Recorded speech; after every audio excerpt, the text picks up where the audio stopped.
balik.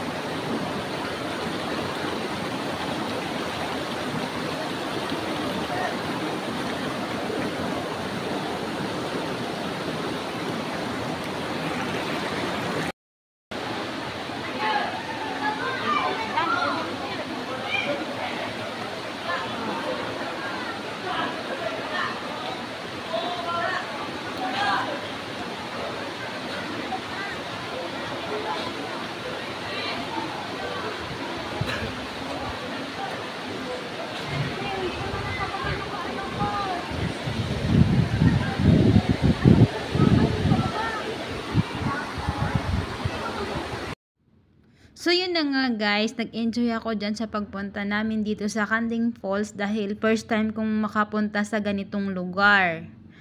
Hindi naman ito kalayuan dito sa aming lugar. Ang sinakyan nga lang namin dyan nag-tricycle lang kami. Tapos ayan na nga, ang paligid ng Kanding Falls. Maraming bato, maraming kahoy.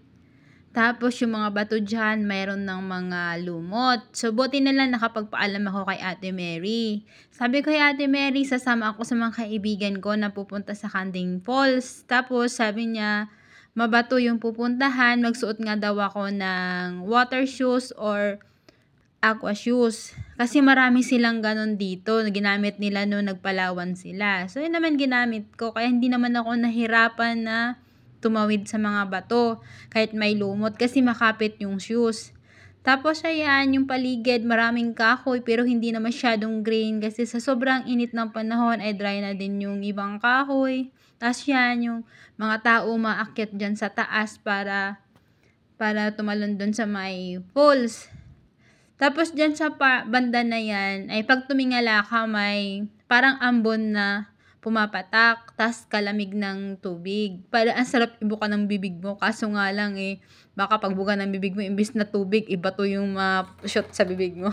Ayan, si Jane, kaibigan ko, umakyat sa taas. Umakyat din ako sa taas na yan, guys, kaso nga lang walang video or picture sa akin kasi nagluglog na yung dalawa kong kaibigan. So, sila lang naman yung inaasahan kong kukuha ng video or picture sa akin. So, thank you pala, Jane, sa pagkuha mo sa akin ng video or picture.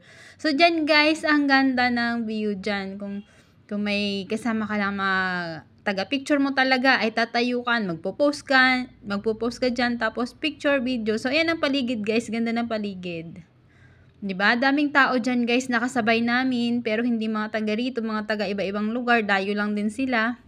Araw-araw daw, guys, sabi ng tour guide dyan, ay maraming pumupunta, pero may time limit nga lang sila. Pag alas 3 na pupunta kayo, di na kaya papapasukin.